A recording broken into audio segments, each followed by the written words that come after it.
Hey guys, real quick, somebody asked me about what type of sling I use and how I set it up. I have a VTAC sling. I have a bunch of them. I really like them. Use them for years and years and years.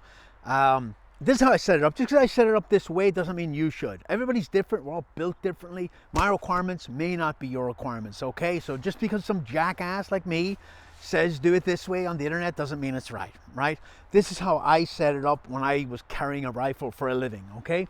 If you notice, my pivot point are really close to the receiver, right? I have it here and here, as opposed to up here in the front and in the back. That gives me the ability to pivot the gun because it sits here like this. It gives me more flexibility, and this is how I like to run it, right? If I run the sling on here, if I was carrying a stretcher or something and I needed this gun out of the way, I can cinch it in tight and it doesn't bother me. It just sits right there, right?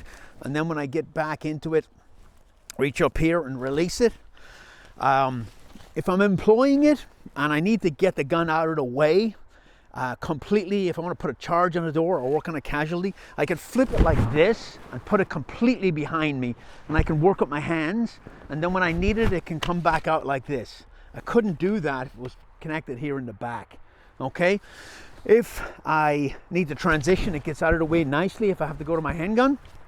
If I'm climbing a building, the two pivot points here allows me to go high port like this or low port like this, right? If I needed to, if I was number 2 man or something like that and I needed to put the gun up like that.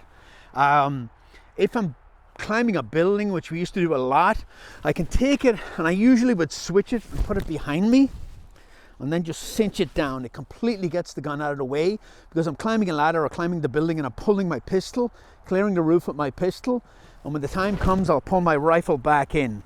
Now, rather than switch it back, I can still employ it like this because it has that pivot point here, right? I can still make it work. I prefer to have it like this, but it's not completely necessary, okay? This is how I run my sling for my carbine. You might be different, but I do like the 2 points close to the receiver to give me the ability to pivot the gun and give me more flexibility. Thanks. Bye.